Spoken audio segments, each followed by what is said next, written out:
Hello, I am Jessica Carrasco, and this is my adaptation presentation on speech and language impairment.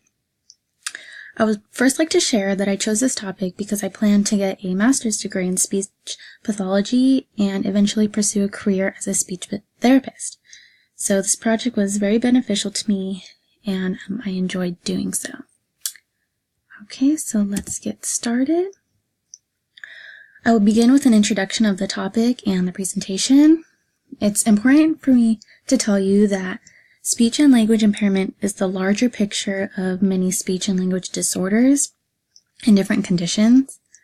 I will mention a few in my slides, but not all, because that would be way too much time. I organized it in a way, this introduction, to help you and myself so we can easily follow the information in the slides. And I wrote, by the end of this presentation, you will be able to define, know information about speech and language impairment, and learn about the adaptations, strategies, and understand the following implications. So, let's get started with the definitions. So, I want to first say speech is different than language. They're not the same thing. So I know it's kind of a lot of text, but I'll just break it down for you. According to the National Institute of Deafness and Other Communication Disorders, speech is the way humans express thoughts, feelings, and ideas orally to one another through a series of complex movements that alter and mold the basic tone created by voice into specific decodable sounds. So that's what I'm doing right now. This is my speech. And language is the expression of human communication through knowledge, belief, and behavior can be experienced, explained, and shared. So I'm doing both. I'm able to use my speech by using the muscles in my head, neck, chest, and abdomen to create these sounds. And language can be described as written, spoken, or signed, like sign language. Okay, so a few other things about the definition. Speech disorders can be categorized, such as fluency, like stuttering. That's a fluency disorder. And for language, it's more commonly found in adults that may have a stroke, a head injury, dementia, or brain tumors. That more commonly happen in adults again. So the next slide, we'll break it down a little bit more simpler, and it is an umbrella. Speech and language impairment is an umbrella of many different disorders and conditions. So this next slide will give you a nice visual of the definitions here and the following information that's in the rest of my slides. Okay, so according to the IDEA, the Individuals with Disabilities Education Act, speech and language impairment is defined as so this is it as a whole. This slide, I broke it down into speech on this side and then language on this side. This one is saying, as a whole, is defined as a communication disorder such as stuttering, impaired articulation, and a language impairment or a voice impairment that adversely affects a child's educational performance. Okay, so right here, this picture on the left shows the communication disorders and those that have speech and language. So again, those even branch off into more. It is a lot, but this information is really interesting to learn for teachers, parents, anyone who may have a student in their class, student or students in their class with any of these disorders. So again, here's more that break down into more different disorders like clustering. What else do I have? Like voice. And again, I want to note that when a child may have a speech or language disorder, it may affect their auditory as well. Okay. So now let's get into the statistics. All of these are from 2015-2016. That's what I can find. So for California, roughly 5% of children have noticeable speech disorders. A lot of the times, the majority of the speech disorders have no known cause. I read a few information about it being just birth defects or things that may have done something while they're in embryo, something like that. Okay, and then for special education wise, the services that students received for speech or language impairment, this is according to the California.gov website for education. There are 159,755 students from newborn to 22 years of age who receive this type of special education for their impairments. And for the United States, 5% of U.S. children ages 3 to 17 have a speech disorder that lasted for a week or longer during the past 12 months. Okay, so it's kind of different how they break it up.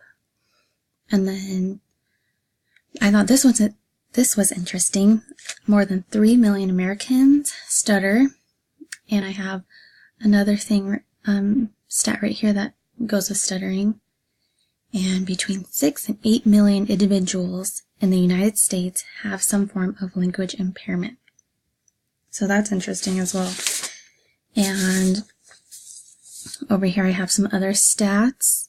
I'm not going to, go too much into aphasia. That's what this is, but it's a loss of the ability to use or understand language.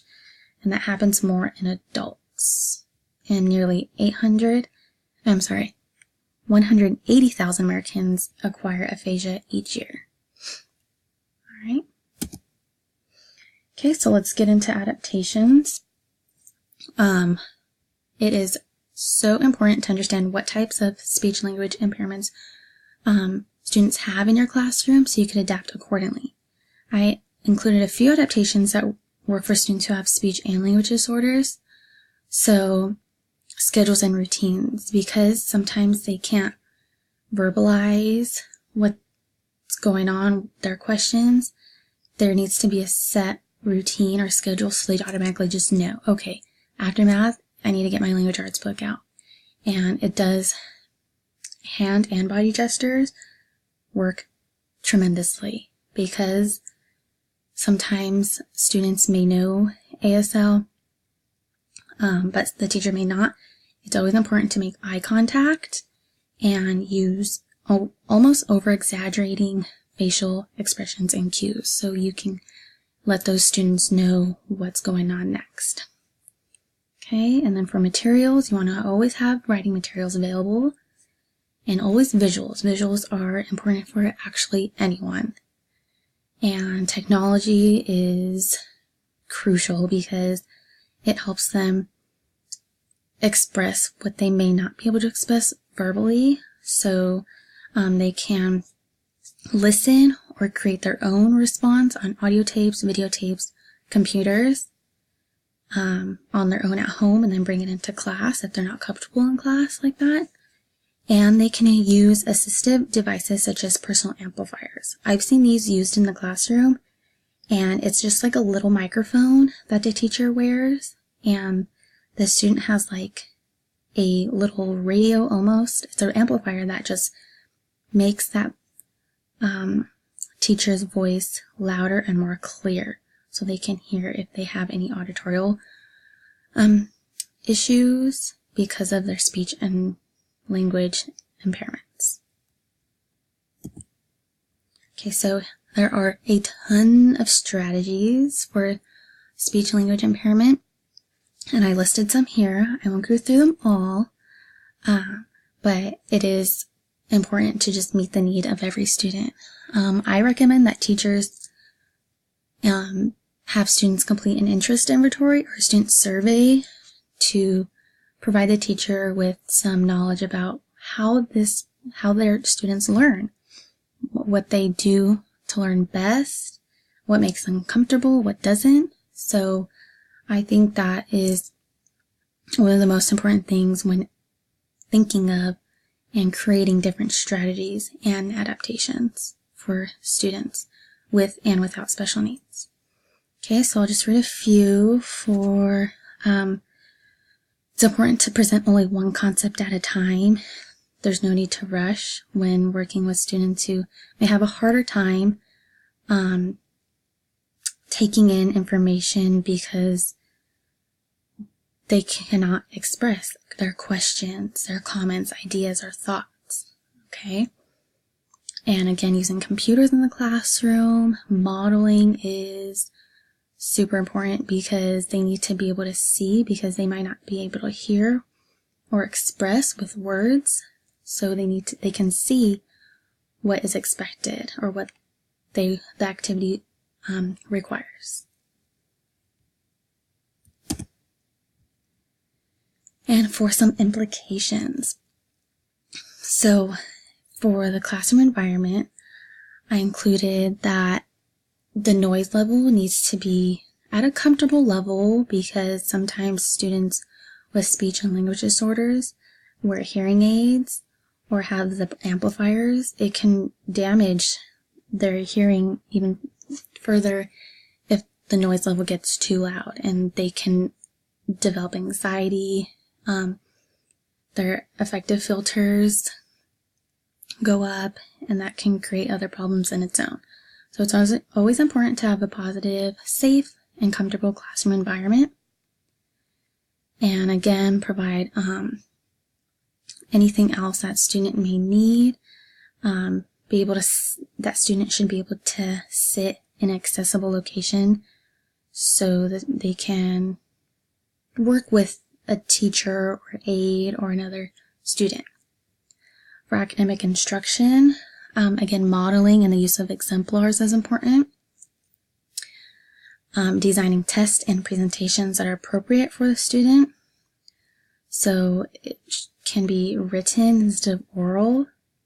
And checklists are important because the student needs to know what comes next, if they're on task, if they're organized. Okay, and for the social behavioral, it's important to provide peer mentors for students so they can become comfortable and have a set group of friends that can be accessible in and out of school. So they have a nice support group. Okay, and that goes into a positive bully-free campus, because I know sometimes when kids do feel a little different, out of their place, because they aren't able to speak or use their language properly, they may feel a little anxiety or stress, and we want to keep that away. Okay? And another thing is to create clear and achievable social and academic goals. Okay. And that concludes my speech and language impairment presentation. Thank you for watching.